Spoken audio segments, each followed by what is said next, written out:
On Christmas Eve 1971, 17-year-old Juliane Koepcke was on LANSA Flight 508, flying from Lima to Koepcke in the Peruvian Amazon. Suddenly, the plane was struck by lightning and broke apart in mid-air. Juliane later described the moment in her memoir, "When I Fell from the Sky." Daylight turns to night, and lightning flashes from all directions. People gasp as the plane shakes violently. People scream and cry. Miraculously, Juliane, who was strapped to her seat, survived a 3,000-meter fall into the jungle. This astonishing survival sparked worldwide attention. Our story begins with the crash, but to understand Juliane's survival, we must first look back at who she was and the journey that led to that fateful flight.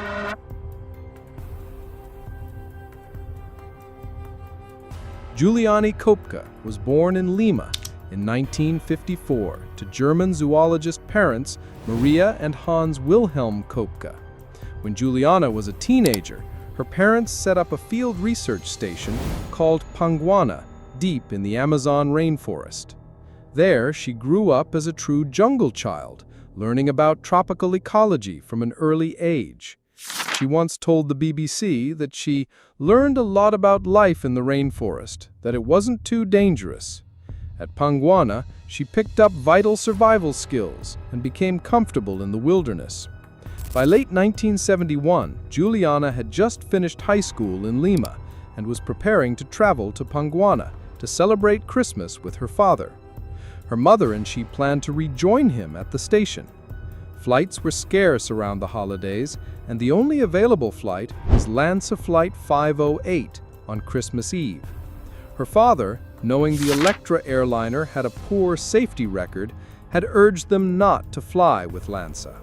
But Juliane was determined to attend her graduation ceremony, so she and her mother, Maria, finally booked tickets on that evening's flight.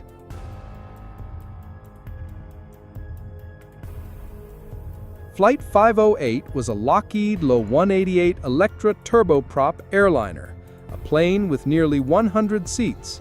This model had been involved in many accidents worldwide, so the airline's warning signs were ominous. Nevertheless, Juliane and Maria boarded just before midnight on Christmas Eve, 1971. The flight was routine at first.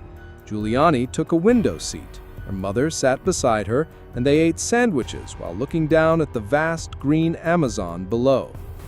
About 15 minutes from their stopover in Koepcke, the sky turned black, and a violent storm engulfed the plane.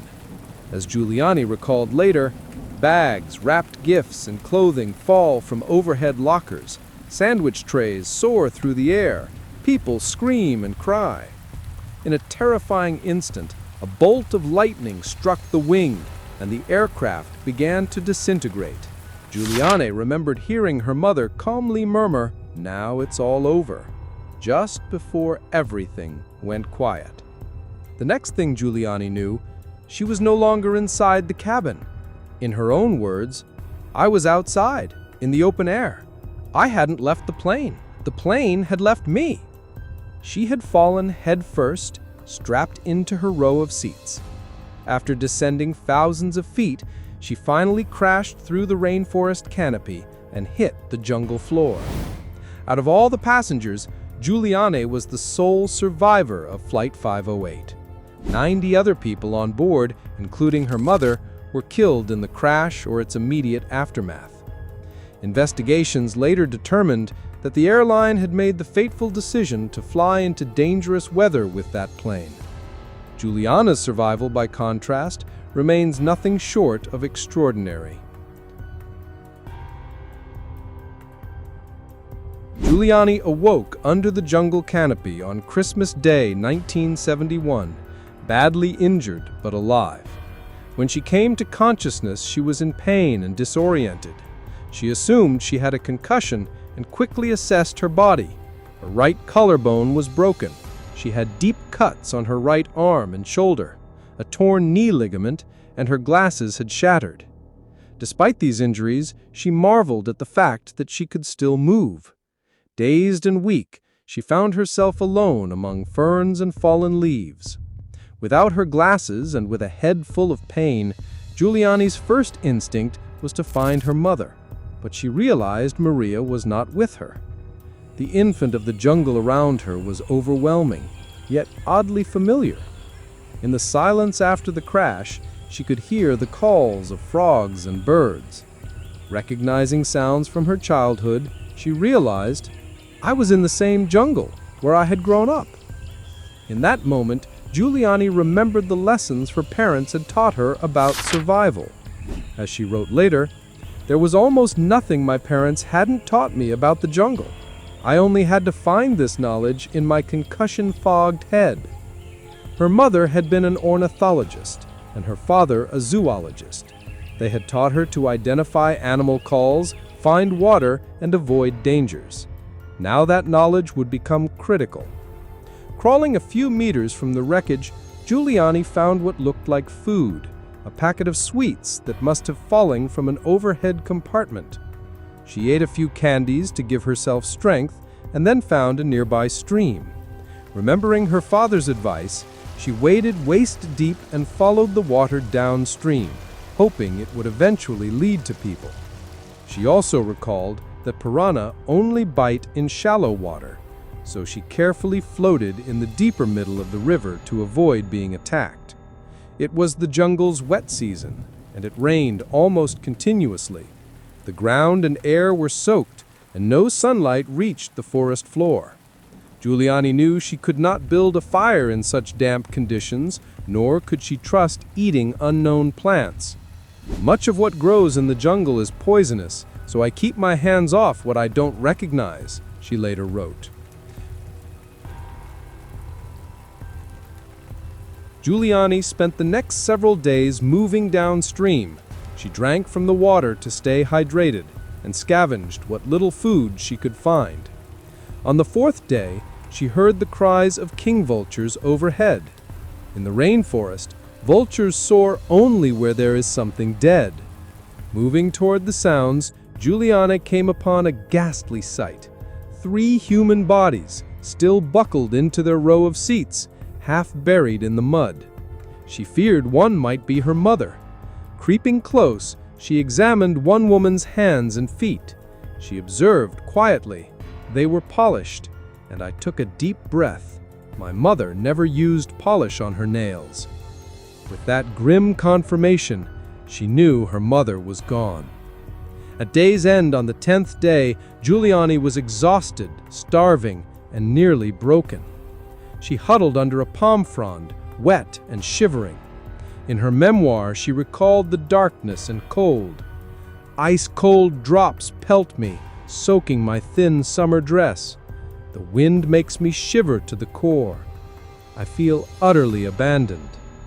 Alone and out of options, she began to despair, but fate was about to change. Early the next morning, around a bend in the river, she spotted a small hut made of palm leaves. Weary and desperate, Juliane decided to rest there. Inside the hut, she found a can of gasoline. She had an ugly, maggot-infested wound on her shoulder from the crash. Remembering how her father once treated a family pet, she poured a little gasoline on the cut. The pain drove the maggots deeper, but she endured it. In her own words, the pain was intense as the maggots tried to get further into the wound. I pulled out about 30 maggots and was very proud of myself. I decided to spend the night there. As dawn broke, she heard voices outside. Peering out, Juliane was astonished to see 3 local Peruvian men in a canoe. They were even more astonished to see her. She was a skinny, dirty, pale girl with wild hair. They had never seen anything like her.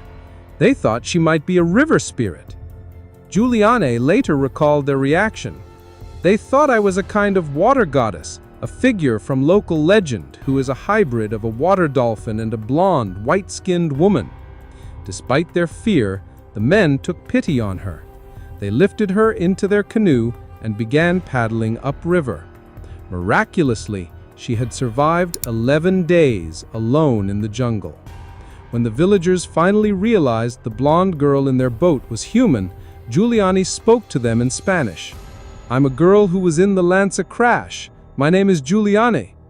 They understood at once and cared for her wounded shoulder. Within hours, she was being transported toward a hospital.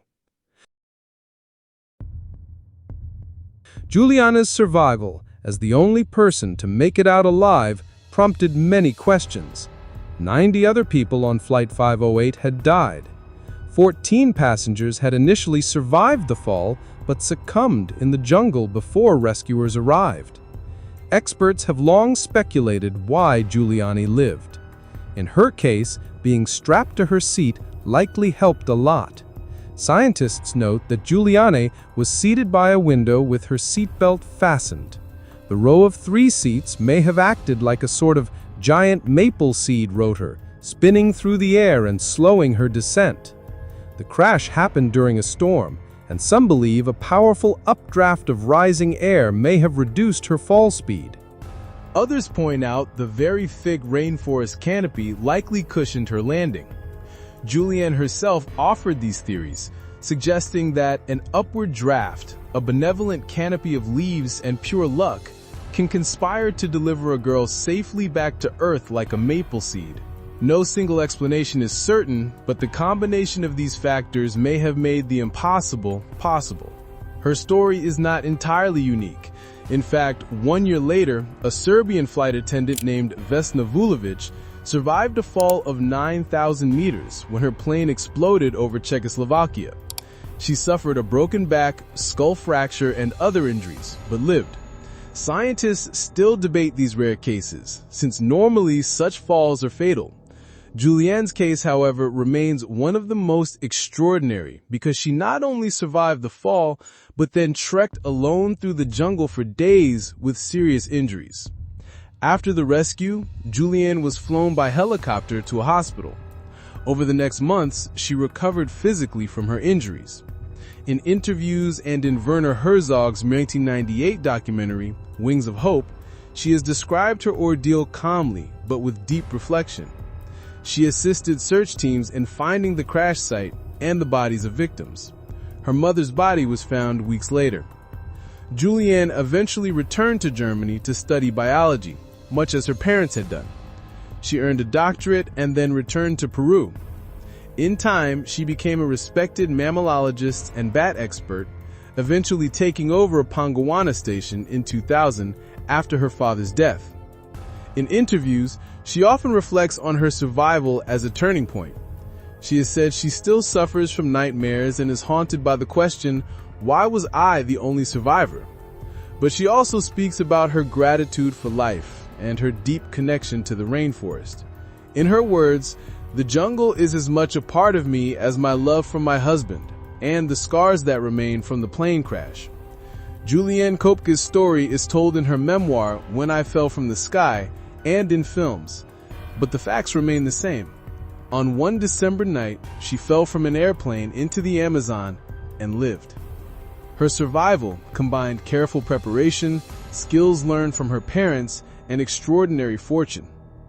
This account is based on her own writings and interviews, including her book and her later interviews with reporters and documentarians. It stands as a testament to human endurance and to the mysteries of nature. Even today, Juliane Koepcke's experience is studied by scientists and remembered by people around the world as an inspiring story of survival in the wild.